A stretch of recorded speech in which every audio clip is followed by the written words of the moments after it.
Hey everyone. One of the trends supporting multifamily housing demand has been the reduced transition of renters into homeownership. In 2025, the median age of first-time homebuyers reached 40 years old. Last year, the median was 38, and in 2022, the median age was 36. Historically, from 1993 through 2018, first-time homebuyers ranged from 30 to 32 years old. The significant drivers of this upward trend in the home buying age has been elevated interest rates and rising home prices. Today, the average mortgage rate on a house is about 6.3% for a 30-year mortgage.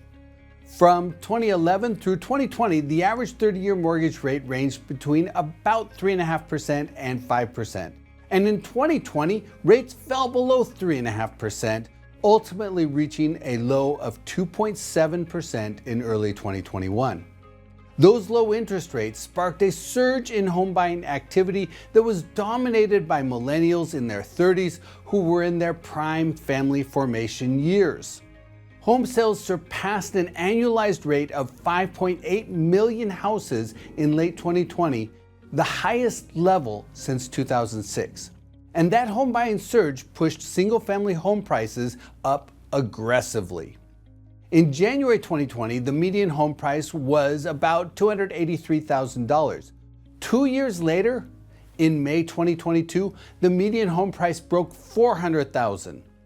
That's an increase of more than 40% in just over 2 years.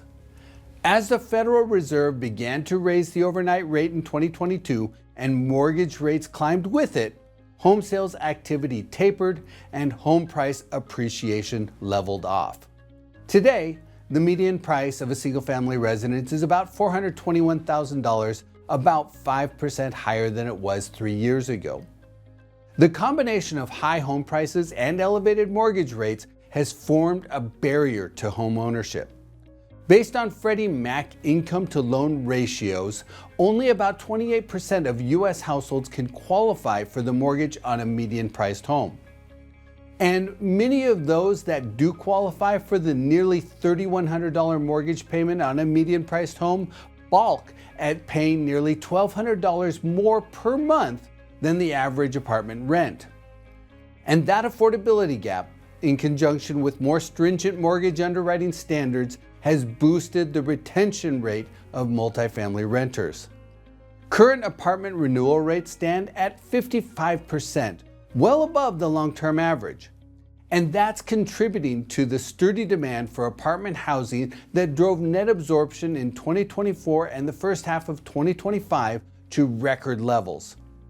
Considering that both single-family and multifamily construction levels have been tapering, home prices are unlikely to compress in any meaningful way. And that reinforces the likelihood that demand for multifamily rental housing will remain durable in the coming years. Now, single-family home sales doesn't just impact multifamily rental demand.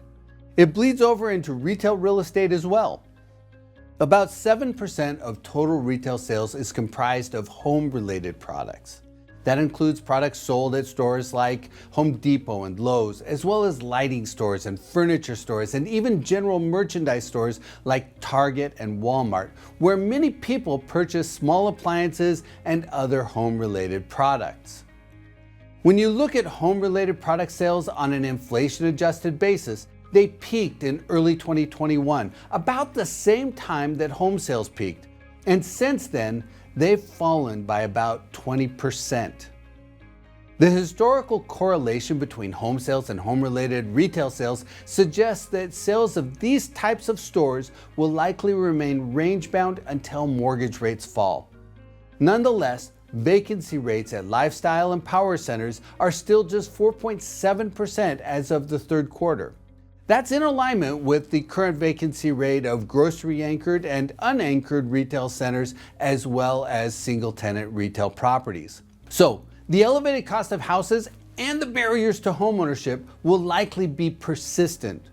That will support demand for apartment rental housing and keep home-related retail sales stable until mortgage rates meaningfully decline.